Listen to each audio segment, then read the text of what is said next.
जय श्री राम, जय सीताराम, जय जय हनुमान, जय बालाजी सरकार। दोस्तों, हिंदू धर्म में शादीशुदा महिलाओं के हाथ में चूड़ियां नहीं हो तो ऐसा माना जाता है कि उनका श्रृंगार अधूरा है। दोस्तों, आज के वीडियो में हम बात करेंगे चूड़ियों के बारे में। प्रत्येक महिला के जीवन में चूड़ियों का बहुत अधिक महत्व होता है, क्योंकि चूड़ियों का सीधा संबंध होता है उनके सुहाग से। धार्मिक मान्यताओं के अनुसार प्रत्येक महिला अपने पति की लंबी आयु के लिए चूड़ियां धारण करती है। यही नहीं, 16 श्रृंगार में चूड़ियों का अपना ही अलग महत्व होता है। लेकिन आज के वीडियो में हम आपको बताएंगे चूड़ियों से जुड़ी हुई कुछ खास बातें जो प्रत्येक सुहागन महिला को पता होना चाहिए। कुछ जरूरी नियम जो आपको चूड़ियां पहनने वक्त ध्यान में रखना चाहिए। साथ ही आपको टूटी हुई चूड़ियां आप कहां रखें और जो पुरानी चूड़ियां हैं उनका अब क्या करें। चूड़ियां खरीदने और चूड़ियां पहनने की सारी जानकारी आज के वीडियो में हम आपको देने वाले हैं। चूड़ियों से जुड़ी हुई कुछ जरूरी बातें आपको सदैव ध्यान में रखनी चाहिए।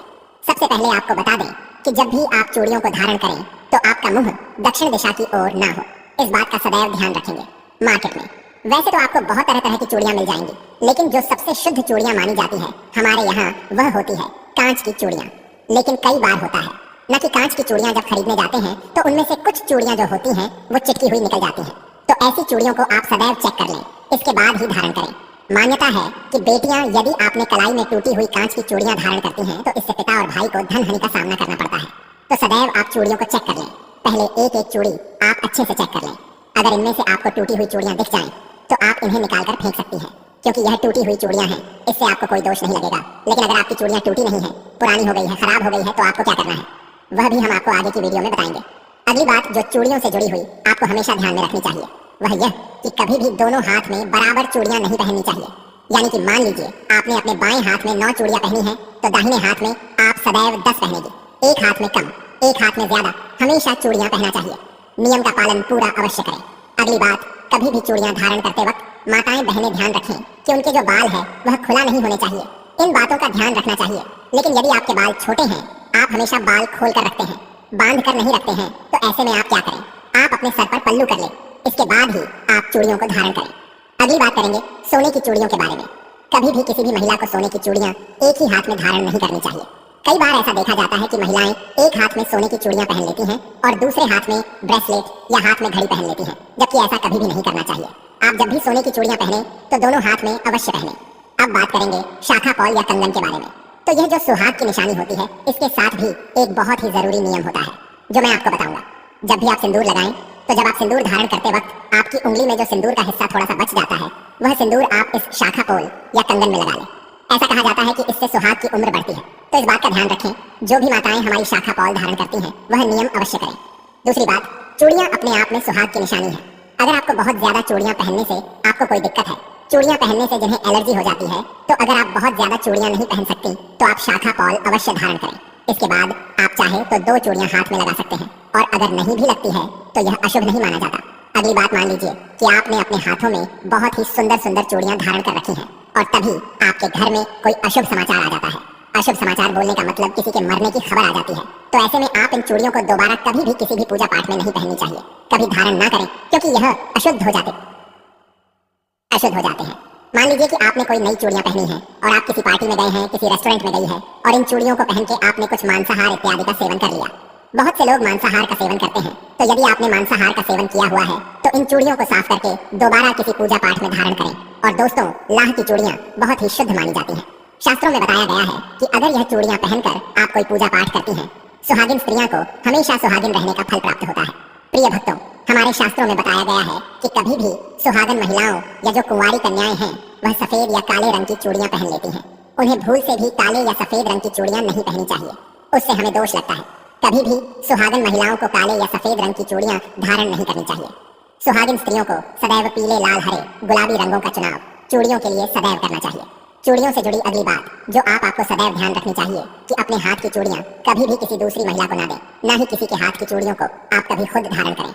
अगर आप ऐसा करते हैं तो आप अपने घर में मुसीबत को खुद ही दावत देते हो। अगली बात की, कभी भी शाम के वक्त जब सूर्यास्त हो रहा हो, यानी कि प्रदोष काल में किसी भी सुहागिन महिला को चूड़ियां नहीं पहननी चाहिए।